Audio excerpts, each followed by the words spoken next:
Drake Maye straps in for a roller coaster ride, but does more than just survive. That's where we start on this episode of Locked On Patriots.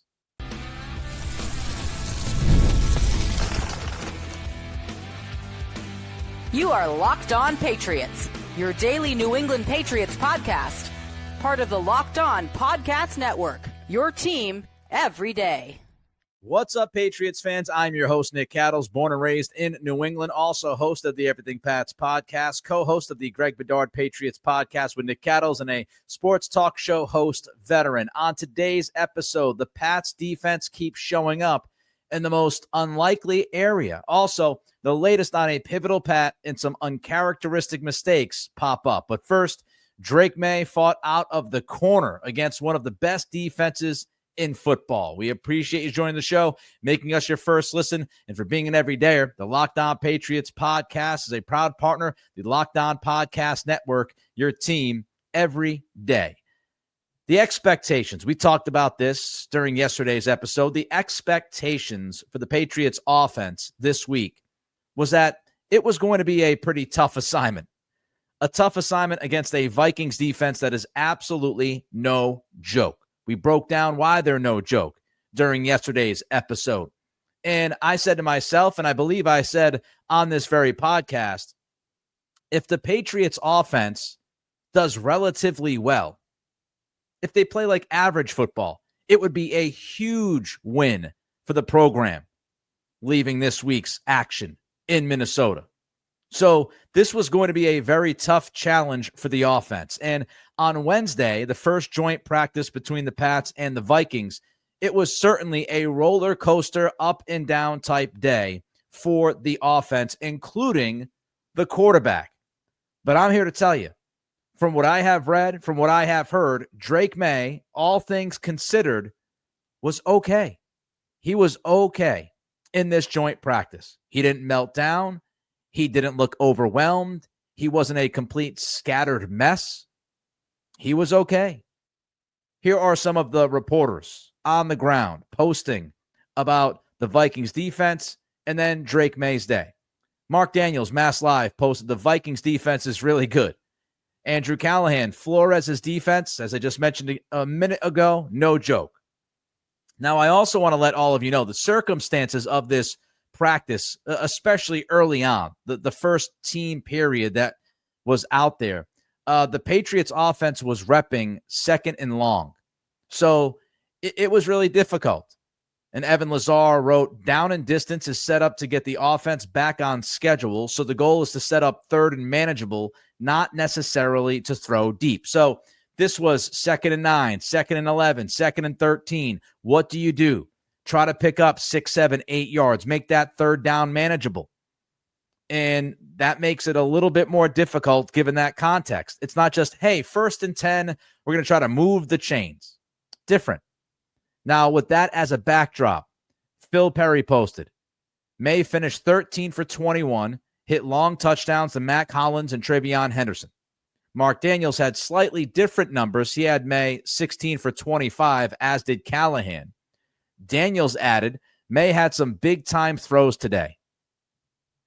My takeaway from all of this is that Drake Maye battled. He battled versus this defense. In battling, in winning some of those battles, it's a nice job by Maye. I'm not going to sit here and say it was a good day or a great day, but it was a day that I feel is completely acceptable given the circumstances and the challenges that were in front of the quarterback. Here's another thing that I loved reading about Maye's day. He responded. We always want to see how he's going to fight back. Is he going to fight back? And honestly, Friday night's game against Washington, he wasn't very good. He followed that up on Sunday in practice, didn't look very good. Monday's practice didn't look great. So it's been a rough few days for Maye. And he walks into this joint practice against this defense and did not get off to an awesome start. But he showed the mental toughness and he responded. He settled in. Andrew Callahan posted, Maye settled in with a nice anticipatory throw to Pop Douglas and a long pass to Kayshon Boutte.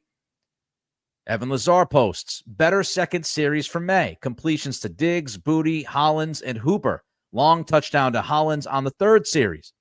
The pressure by Minnesota was definitely noticeable, but Maye seemed to handle it well. And he mixed in some highlights. Mark Daniels, Maye has had some nice moments today.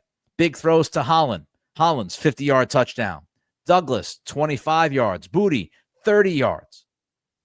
So not a great start for Maye in that first period when it was second and long and you're trying to deal with down and distance, getting your feet wet against this defense. But then in the second series, third series, he responds. He plays better football. He makes some big plays, gives you some highlights. I'll take it. Now, of course, it would have been awesome if Maye was excellent from the beginning through the end of this joint practice, if he was absolutely on fire and we were talking about Maye lighting up the Vikings defense, but I just did not have that expectation going in. I did not anticipate Maye being able to do that. So winning some battles, coming up with some highlights, responding against this defense, to me, all of that matters. All of those are positive things. He had one dropped interception, so he wasn't compounding mistakes. He wasn't throwing it to the other team consistently. He wasn't making baffling decisions. One dropped interception throughout this practice. And of course, you don't want a dropped interception. You want nothing like that. You want zero turnover-worthy plays. But given the context, given the circumstances, one dropped pick, you'll take it because the offensive line had an incredibly rough start. Phil Perry, rough time for the offensive line, allowing 6 sacks, counted 2 off Will Campbell's side. Callahan, Vikings handled Pat's O-line with sacks, pressures, 2 drawn holds. Daniels, Vikings dialed up the pressure and had at least 5 sacks on the first 20 Maye dropbacks. This is not surprising. The conversation yesterday, you can go listen to it if you missed it. You can go watch it if you missed it. We try to get all of you ready for a tough day for this offensive line.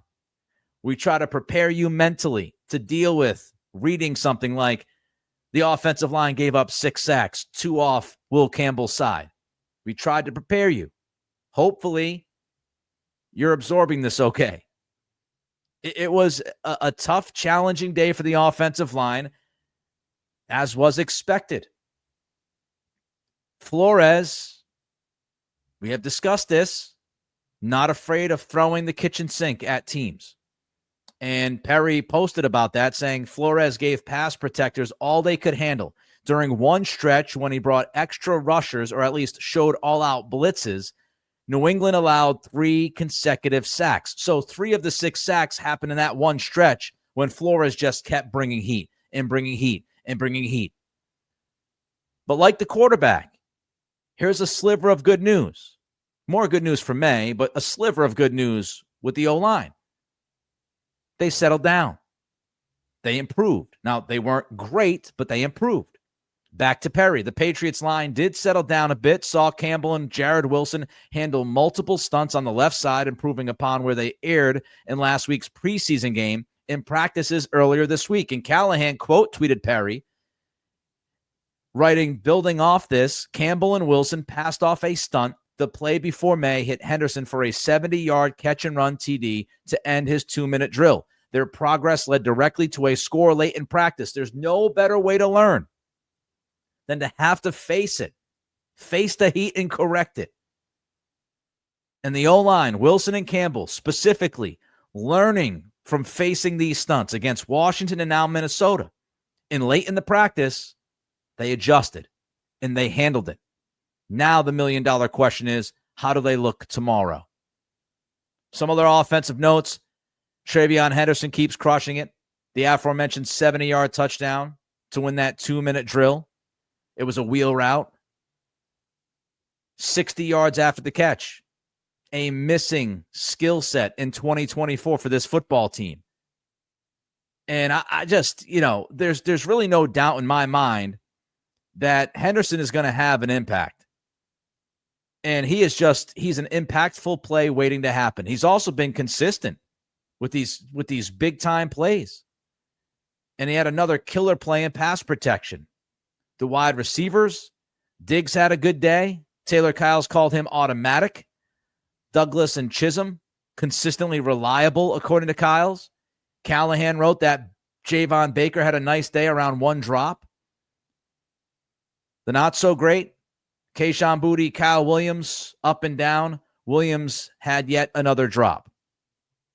And the run game wasn't spectacular. But all in all, given the circumstances, given the test they were facing, I think you could live with the results from this joint practice, especially Drake Maye's results and his day.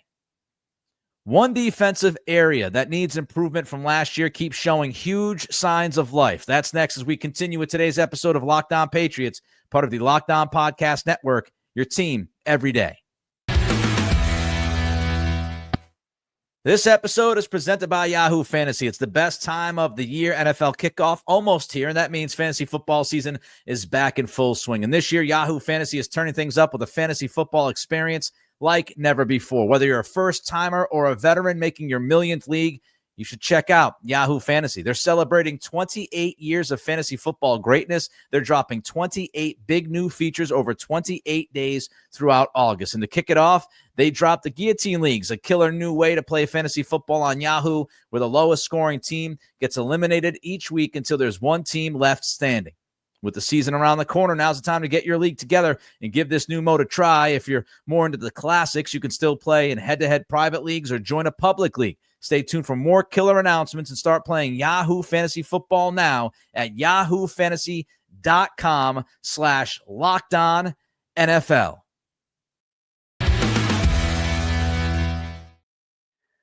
The defense put together a really solid joint practice against the Vikings. And I should mention, before we get into all of this, there was no Justin Jefferson. Kevin O'Connell, before the practice, said that Justin Jefferson is not going to practice this week. He's not going to play this weekend. So obviously, much like the Terry McLaurin situation with Washington, you're taking away the best offensive player for the team you're going against. And we have to look at that, and we have to appreciate that context. Now, Jordan Addison, he was out there. Addison was out there for the Vikings, so they at least had their second best receiver, even though they didn't have Jefferson. Either way, I want to focus on the offensive line of Minnesota and what the Patriots defensive line did to that O-line, because once again, the Pats pass rush wreaked havoc on a practice. We've seen this with the Patriots D against the Patriots offense, but now we're seeing this play out against other teams. It's great to see. Doug Kyde, some good pressure from Milton Williams, Caleb Chason, Harold Landry, and Keon White during 11-on-11s. Pass rush dominating. It's not me. Doug Kyde saying it, or at least writing it. Pass rush dominating the Vikings offensive line early here. In Kyde's wrap-up, he wrote, focused on defense today. Sacks from Chason, Williams, White, Landry, Farms, Jennings, Iton. Let's see, at least 1, 2, 3, 4, 5, 6, 7, at least 7 sacks from the Patriots defense. Run stuffs from Christian Ellis, Anthony Jennings, Kyrie's Tonga, and again, Harold Landry having a pretty good camp. The pass rush, the pass rush, the pass rush. We keep hearing about it. We keep talking about it because it has been a consistent factor for this defense from day one of training camp. They keep getting after the quarterback. And so with Minnesota's offensive line having trouble with the pass rush, you now can look at the Patriots and say, well, their offensive line also having some trouble with the pass rush. But that also tells us that the Patriots offensive line, they're getting a good test day in and day out against this defense. Because consistently, the Patriots defensive front is getting after it. Consistently bothering offensive linemen, bothering the quarterback.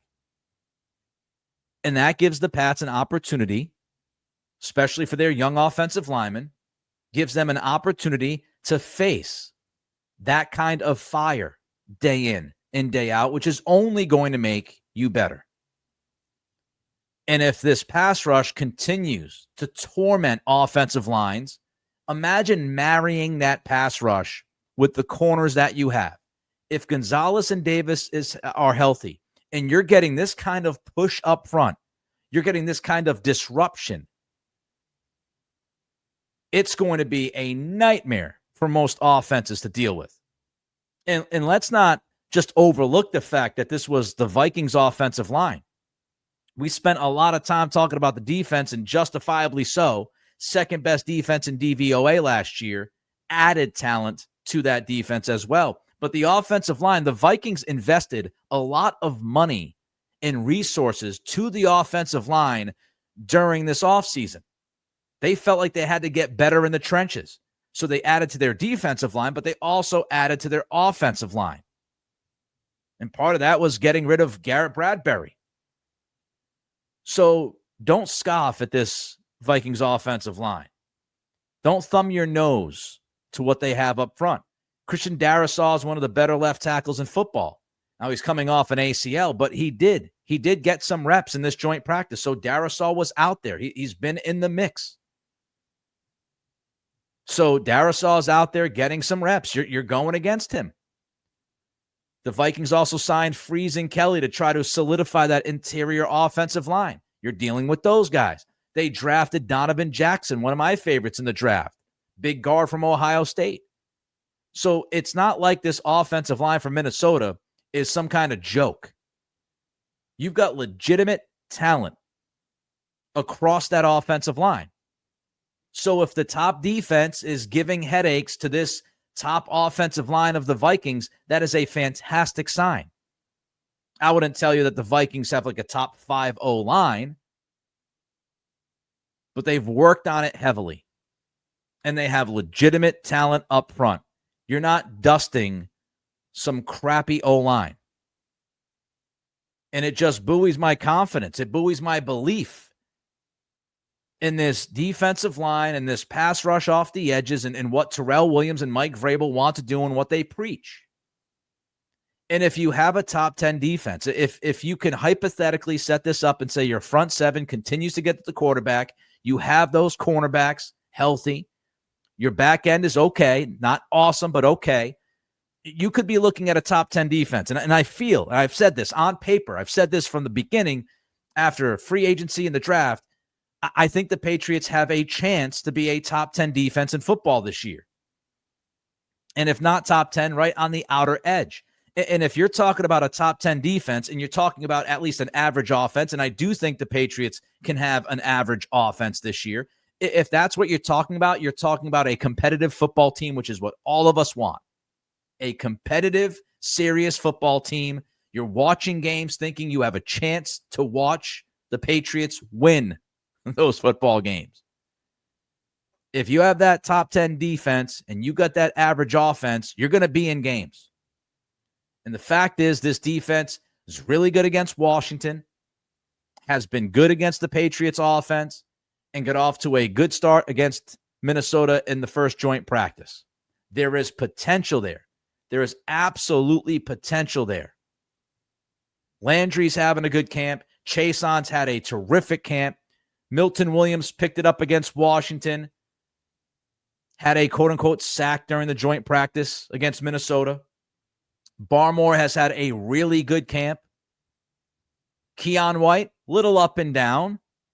Hot and sometimes slightly cold. But you start to look at this defensive line and what they've been doing throughout this camp. I think there's legitimate reason to be excited about the Patriots having a pass rush in 2025. And they were literally one of the worst, you could argue the worst, pass rushing teams in the league last year. And it feels like that's just not going to happen this season. Even if they're not awesome or great or excellent, spectacular, I just feel like they're not going to be what we saw last season.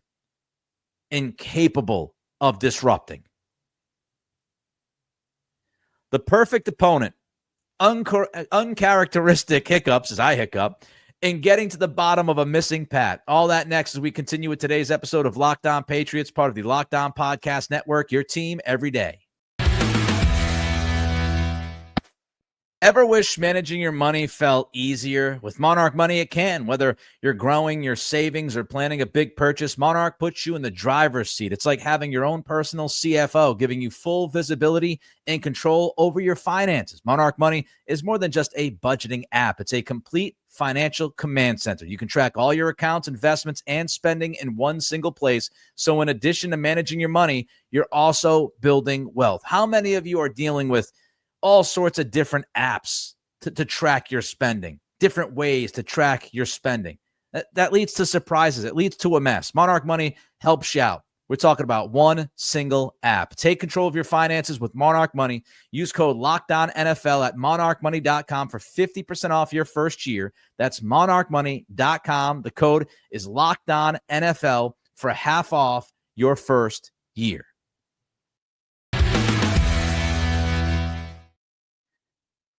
I'm confident in the take that the Minnesota Vikings are the perfect team for the Patriots to be facing this week. Getting ready for your second preseason game. The first preseason game, you're trying to get used to things. You're trying to see if you're gelling. You're not necessarily jumping into the pool in the deep end, just maybe dipping a couple toes, figuring out what you've got. Third preseason game is likely going to be a waste. Let's be honest. Not for the guys at the very end of the roster trying to make the team, but for most of the team, the third preseason game is a big fat yawn. And that's why teams are doing joint practices. The NFL got rid of the fourth preseason game a few years ago. They might get rid of the third preseason game at some point. The second week is the crucial week. And when you think about that, with this particular Patriots team, the Vikings are the perfect opposition. They really are. Take the joint practice, for example. Up and down. Wasn't great. Wasn't a complete meltdown. Maye had some lows. He had some highs. Offensive line began struggling mightily. Got a little bit better as the practice went on. And as you have these ups and downs, it allows you to learn. It allows you to see what you were doing well during the ups, and it allows you to look at, as people would call it in the league, teach tape. The offensive line is going to have plenty of teach tape from the joint practice. And Campbell and Wilson learning about these stunts in real time, having to face the stunts in real time, the ups and downs, the learning process. This is a successful program in Minnesota. Now, they haven't won Super Bowl with Kevin O'Connell, and they haven't had as much playoff success as I'm sure that they want. But this is a winning football team. They are going into the season with O'Connell being one of the favorites to get to the playoffs in the NFC. And if it wasn't for the Detroit Lions being as good as they've been the past couple of years, the Vikings would be the story of the NFC North and would be looked at as one of the handful of teams that are truly title contenders walking into a season. This is a successful program. I have a lot of appreciation for O'Connell and also Brian Flores. I think that this coaching staff in Minnesota is a good coaching staff. I think KOC is a very bright offensive mind. I think Flores, we've talked about it, he's an elite defensive coordinator. And here's the thing. That coaching staff is not just challenging the Patriots players. That coaching staff is challenging the Patriots coaches. Doug Marrone and Hoss, as they call him, Jason Hoetailing, and Robert Kugler, the offensive line coaches for the Pats, they have to prepare their offensive line for a Brian Flores defense. That should up their game coaching-wise. It's a challenge for the offensive line coaches to make sure that it doesn't turn into a mess. It's a challenge for the offensive line coaches to take what they learned from joint practice 1 and apply it to joint practice 2. It's a tremendous challenge for Josh McDaniels to handle the young quarterback against a very difficult defense. battling Brian Flores, battling the wits, the offense versus the defense, McDaniels versus Flores. Challenging Terrell Williams against O'Connell and his offensive staff. So this Viking staff gets you more prepared for football that matters. And it just feels like going against the Vikings in week 2 of the preseason, you are truly running through the fire. You are running through the fire to see if you can get out the other end. And I don't think you have as much of a challenge if you're going against like the Giants in week 2, or you were going against Washington in week 2.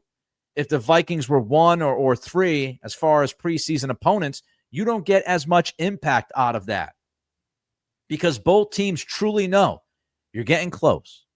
You're getting close, and you don't have a ton of time to fix what you think you've got to fix. Really is the perfect opponent. All right, let's jump to something else. I praised the Patriots' operation after the Commanders' preseason game and talked about how clean the operation was. I think they had only, a couple of penalties actually accepted in the game against Washington. Their first penalty that was accepted was in the fourth quarter. No delay of game issues, no confusion, communication mess-ups, except for maybe Monty Rice getting burnt in coverage at linebacker. But the operation was clean. There's been some slippage this week. There's been some slippage. Yeah, you had the delay of game during practice on Monday. I think it was the final 11-on-11 period. And you had the delay of game, and you had Vrabel reportedly very upset with Maye and showed his frustration towards the quarterback on the practice field. So you had the delay of game. And then during the joint practice, you had more sloppiness. Phil Perry posted, one area Vrabel will likely want cleaned up, penalties. Counted 3 flags on the top Patriots offense, 2 holds and 1 unsportsmanlike penalty. Unsportsmanlike penalty, yet that happened when Mac Hollins decided to punt the football into the crowd after a long touchdown catch. Now, Hollins said he punted the football because he didn't like the energy from his teammates. He said he'd do it in the regular season if he saw that happening. I would say, no bueno. Don't be punting footballs. We know Vrabel looks down upon displays of emotion like that. So I'm sure Vrabel will speak to Hollins. The Patriots also had turnovers. Joshua Dobbs had not 1 but 2 interceptions. Pop Douglas had a fumble. You had a couple of drops. And you had the Drake Maye dropped interception, if you want to throw that into the mix as well. So some uncharacteristic sloppiness from Mike Vrabel's team during the joint practice. And it's going to be compelling to see if they clean that stuff up the second day of these joint practices. I'm sure Vrabel, that's going to be one of the priorities, talking to the team. Clean that stuff up. We're not good enough to have those kinds of mistakes, that sloppiness. All right, let's wrap up with the positive here. Carlton Davis's update. Now, I did a live stream for Everything Pats right after the joint practice, and at the time, the only tweets that I saw about Davis was that he walked off the field and was on a stationary bike. This is why it's dangerous to do a live stream a minute or 2 after the practice, because you don't have all the information. Now, here's the good thing. Carlton Davis, who was expected to practice in this joint practice, did practice after he got off the stationary bike. He was out there for the team periods. And Mark Daniels posted, Davis says he's good. Davis won't say what he was dealing with this offseason. Said it stunk. To not be a full participant this offseason, he wants to earn the respect from his new teammates and coaches by performing on the field. And Taylor Kyles posted that Davis says he expects to be ready for week 1. Heck yeah, I can play right now.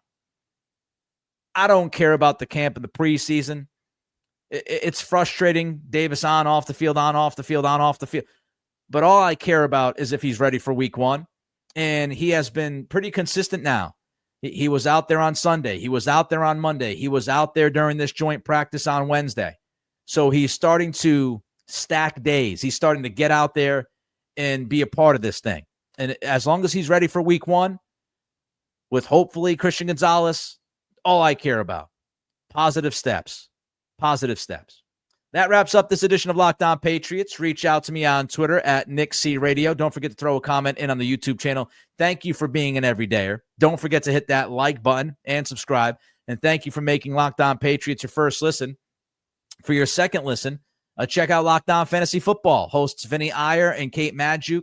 You can listen every day to prep for your draft, become the most informed manager so you can take home that trophy. Find Locked On Fantasy Football on YouTube or wherever you listen to podcasts. Have a great day, and we will see you tomorrow.